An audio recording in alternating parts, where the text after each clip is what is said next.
Okay. Yeah, I wanted to touch upon the fuel situation. And a lot of my fellow truck drivers apparently listen to a lot of information through news medium, perhaps some YouTube channels, through other sources that I can't think of right now. Maybe some written information.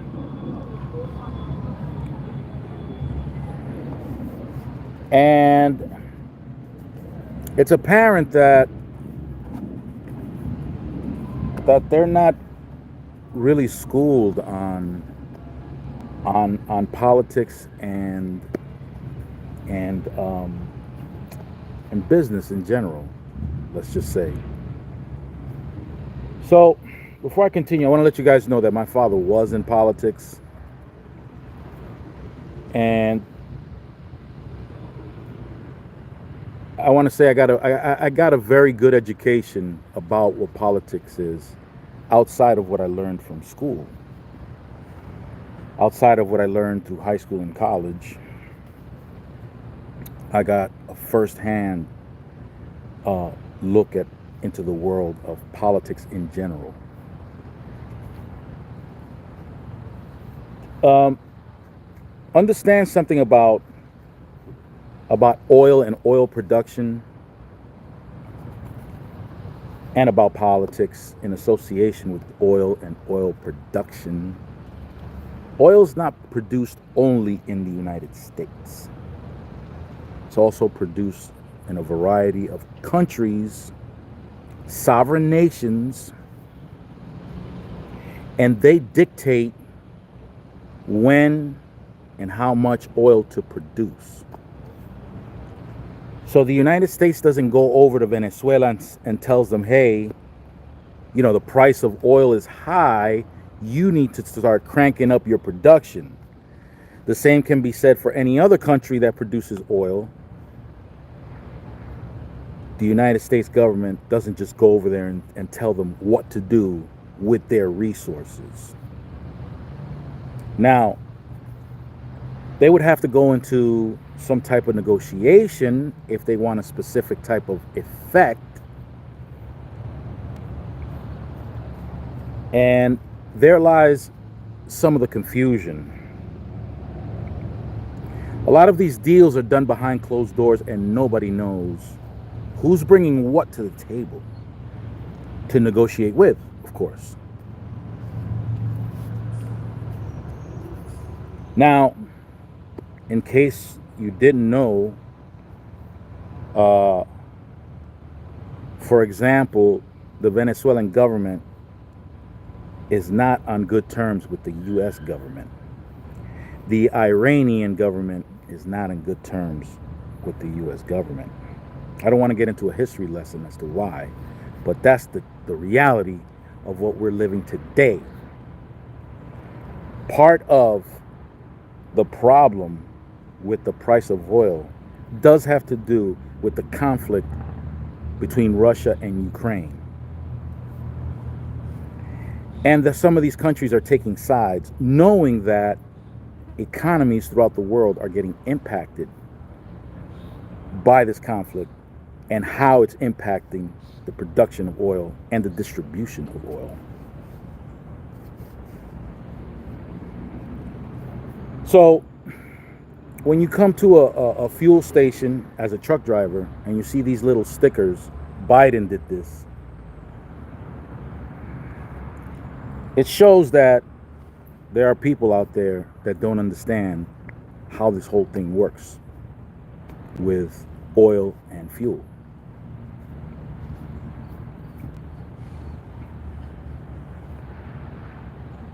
These are negotiations that have to take place internationally. Now, the U.S. can go to Venezuela, of course, behind closed doors, and they're going to ask the Venezuelans, hey, you know, situation is bad. What can we do to help increase your production? Well, now Venezuela's got some thinking to do. The Venezuelan government has good ties with the Russian government. What could the U.S. government possibly offer the Venezuelans to participate in something that will help the U.S. when they're not friendly with them? They're not friendly with the Venezuelans.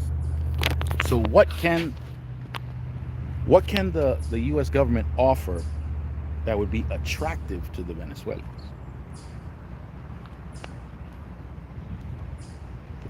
Again, their ties with the Russian government are far better than what they are with the American government. So whatever the U.S. has to bring to the table has to be good enough for the Venezuelan government to risk their relationship with the Russians.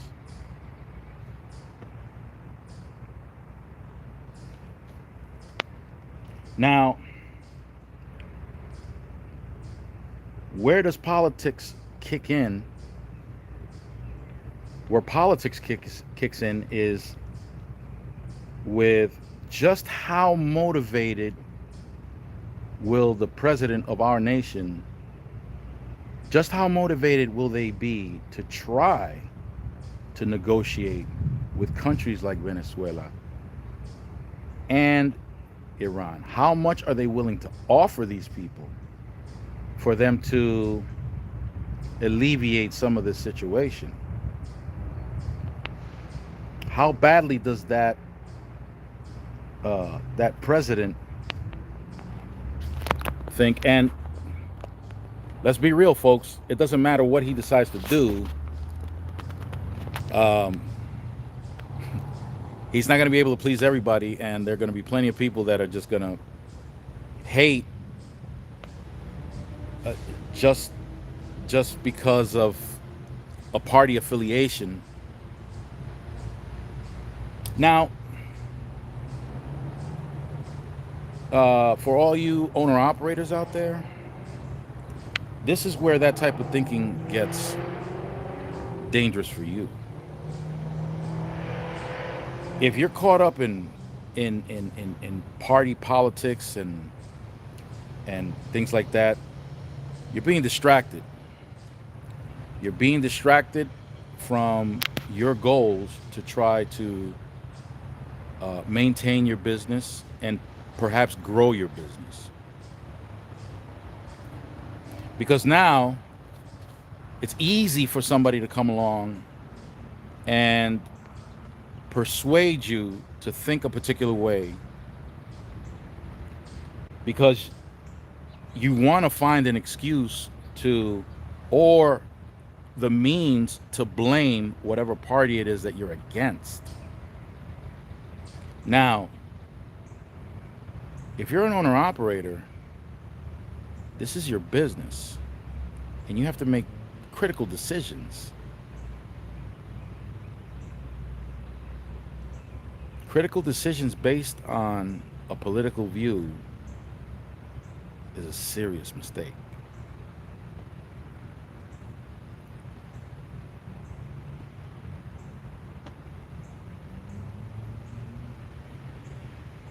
It would be of great importance that you seek information that's not tainted politically, that doesn't have political leanings.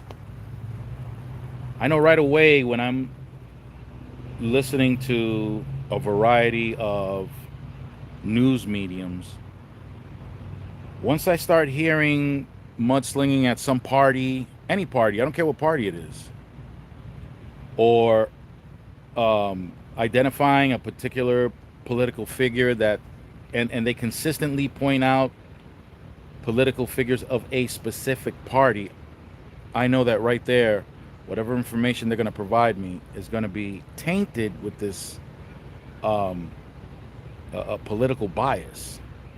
As a business person, that's not what you want. That's not the most effective thing. I mean, you can go ahead and use it yourself to try to persuade people if that's what you want to do. But for you to make decisions for your business, for your trucking business, based on politically leaning views or information that's tainted by politically leaning views, did that make any sense what I just said? Well, anyway, it's a mistake. It's a mistake. Um, you want to make decisions for your business, you should keep the politics out of it. Now, when there is a political reality, such as who's in power and what position that they have, what are their views, what are their leanings, what have they voted for in the past, if you even bother to do that, then you can make decisions based on not what they're offering, but what you know they're about, and you can prepare yourself in advance for what could potentially come.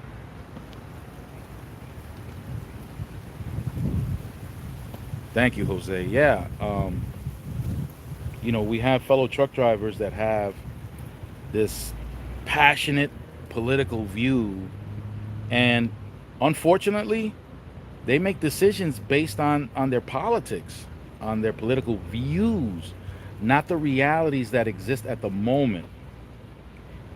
An example, when Trump came into office, I was in a work environment. I was working for a trucking company that had many, I want to say like 99% of the drivers in that company uh, really liked Trump. They were supporters, hardcore supporters. And I suggested to them that perhaps they might be able to take advantage of this reality that Trump is in office by making certain maneuvers. Um, they didn't listen. Uh, they were just caught up in the personality. They were caught up in their politics. And they weren't trying to take advantage of that political reality from an economic standpoint, from a financial standpoint. If you're one of those owner operators that are like that, then you're hurting yourself, you're hurting your business. It doesn't matter who's in office, so long as we maintain the same system we have, right? The same system, and I'm talking about a capitalist democracy, right? I certainly don't want a dictatorship. I don't care for a dictatorship. I don't want to live in a dictatorship. I want nothing to do with a dictatorship. There are some people that are willing to exchange the system that we have for a dictatorship. There are. Now, for those that are out there like that, um, leave our system alone. Go become a citizen of Venezuela, of China, North Korea, Russia. Go become a citizen of those places.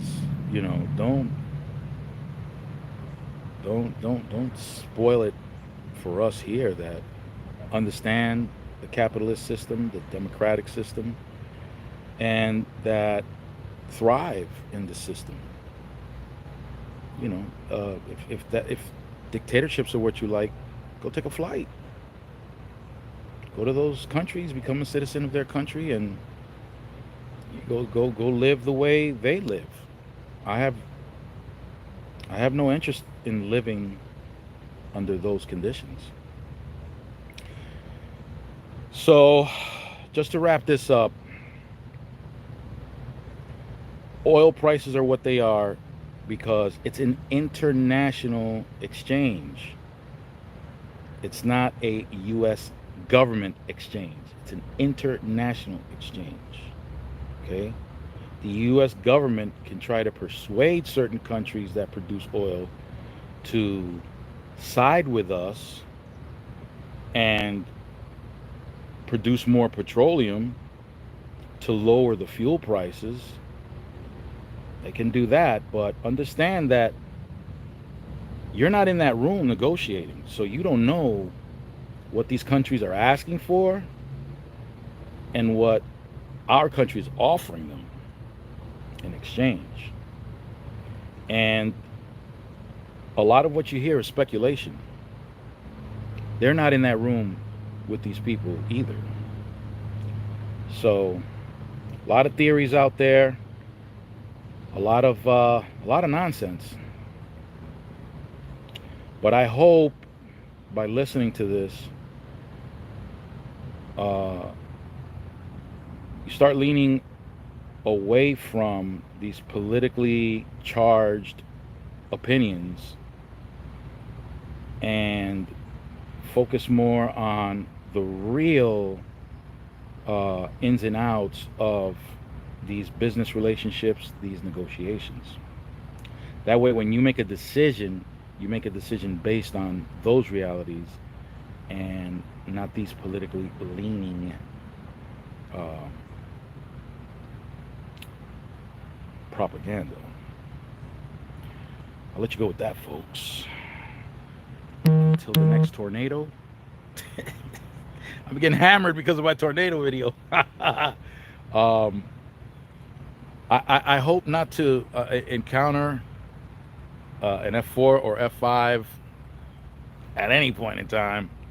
But if it does happen, I'll try to videotape it. And if I survive, say nice things, okay? All right, folks. Oh, how do I? Oh, yeah? Oh, okay. I figured it out. All right, folks. Take care.